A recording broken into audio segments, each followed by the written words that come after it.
Hello guys, স্বাগতম। আমি এখনো বাচ্চা ছোট মেয়ে। হিরো আলমের নায়িকা হতে আমি ইচ্ছুক আছি।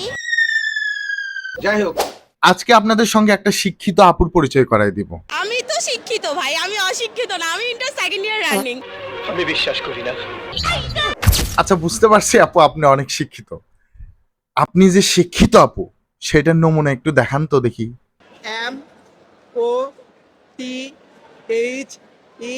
MOTHER মোটর না মেন্টাল? মোটর।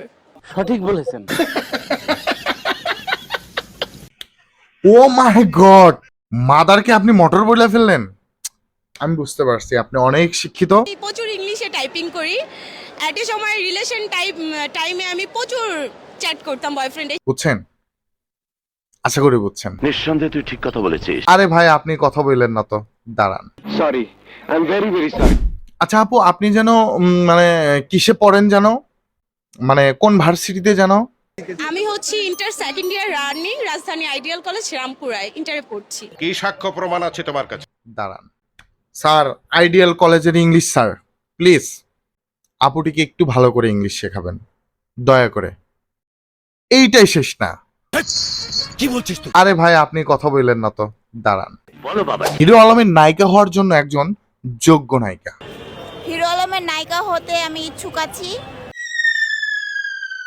এটা কি ধরনের পাগলামি? এবার হচ্ছে ফেস টোন মানে ওয়াশ করলাম।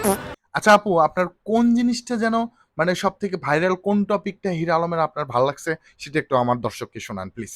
দুধ দিয়ে গোসল করে রিয়া মেনেকে ছেড়ে দিয়েছে হিরো আলম।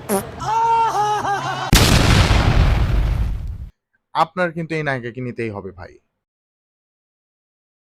মারবো শালা বেরনে পড়বি যায় দিনে। এতদিন শুনছেন মানুষ পাছায় বাঁশ নিয়ে ঘুরে, বাট আমার বন্ধু বকুল সে পাছায় ডাল নিয়ে প্রতিভা দেখাচ্ছে।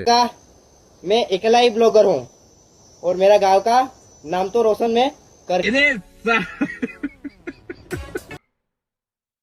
ও মাই গড, এইরকম প্রতিভা আমি কখনো দেখি নাই।